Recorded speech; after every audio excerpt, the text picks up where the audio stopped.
Kate Klise and M. Sarah Klise. Most tall tales are made up, but my tall tale is true. I was a giant, a real live giant.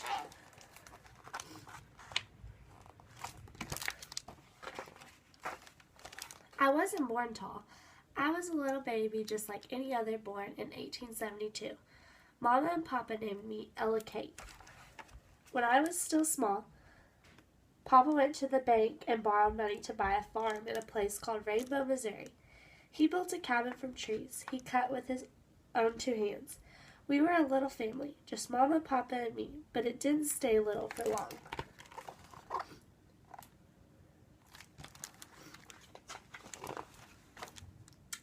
At school, I struggled mightily to fit my long legs under my desk, so Papa built a big desk for me. He brought it to school in a wagon pulled by horses. "Stand straight, Ella Kate, and show off your new desk," Papa said with pride. I guess he couldn't see how mortified I was. No other girl in my school needed a special desk or wore shoes as big as her paws, men's size 12. My best friend was a girl named Pearl. Just like her name, Pearl was small and beautiful. When I got teased at recess on account of my size, Pearl suggested we run away. "We'll hide you in a secret place where no one can find you," Pearl said. She was only trying to be nice, but where could I hide? I was too big for everything. I was too big for the world.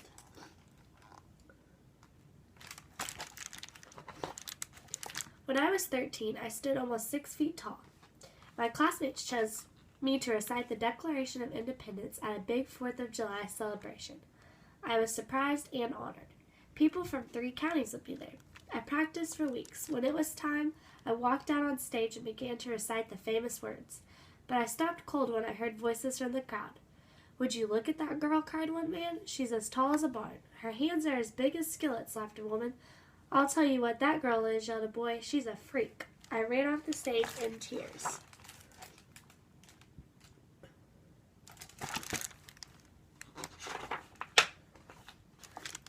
Mama was upset too, but she waited to cry until I'd gone to bed.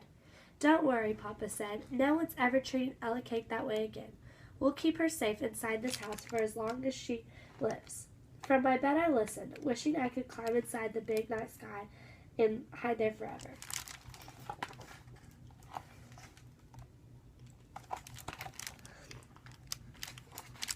But I kept growing. By the age of 16, I was 7 feet tall. At 17, I was a foot taller. One day, a man visited our farm. He managed a museum in Chicago. "I hear you have a daughter who stands 8 feet tall," the man said.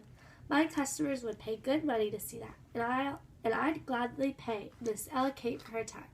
Papa got mad. "Nobody's paying money to gawk at our girl," he fumed, but something in me trusted the man. "I believe I'll take that job," I said.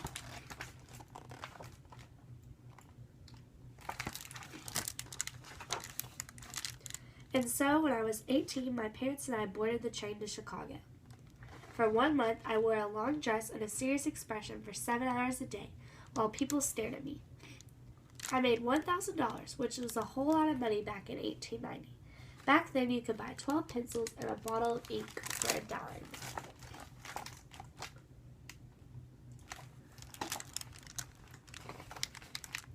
The following year, I received a letter from the man in Chicago, asking me to return to his museum. This time, he wanted me to come for 5 months. He offered to pay me $5,000. 5 months, Papa protested. "That's too long." "I don't mind," I said. "Mama can come with me. Besides, $5,000 is nothing to sneeze at, Papa. It's more than you can make in 5 years of farming." This was true, and Papa knew it. He laughed, and I was becoming better at business than he was.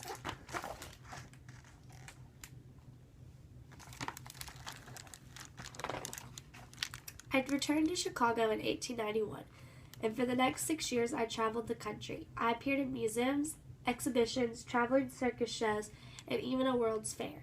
People paid 10 cents to see me stand in my fancy dresses. You couldn't blame folks for staring. After all, when I finally stopped growing at the age of 22, I stood a towering 8 feet 4 inches tall in my size 24 shoes. My hands were also impressive.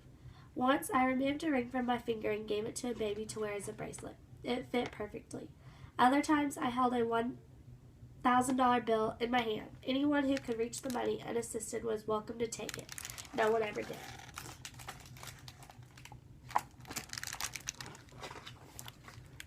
After I had made enough money, I went back to Rainbow. The first thing I did was visit the bank that had lent Papa money to buy our farm. I paid off the debt. I figured it was the least I could do to thank Papa and Mama for all they'd done for me. Then I did something for myself. I bought some land and started building a house. I paid workers with my own money and told them to build my house with tall ceilings and high windows. I ordered custom-built furniture. Finally, I had a house in which I could stand up straight without stooping. I had the longest bed in town. I even ordered a custom-made buggy and bought a strong horse to pull it.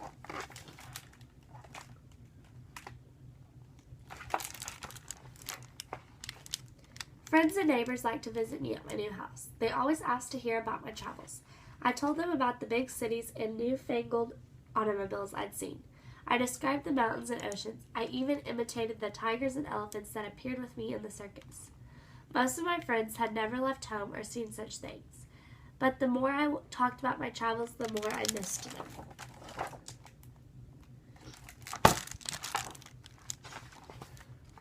So, the year after I finished my house, I returned to work. I enjoyed my days as a circus show star. Sometimes my unusual size came in handy.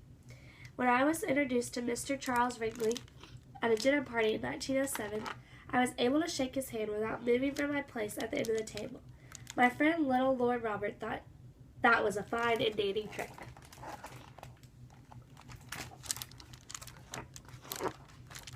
Another time, when a bellboy brought ice to my hotel room, instead of opening the door, I reached through the transom and retrieved the pitcher from his hands. I hope I didn't give him too much of a fright. I always tried to be respectful, and I found that most people were respectful in return. Of course, there was always one person in every crowd who couldn't resist making a cruel joke about my appearance. More than one rude spectator stuck my leg with a pin to see if I stood on stilts. When that happened, I just whispered to myself what Mama and Papa always told me when I was growing up. Stand straight, Ella Kate.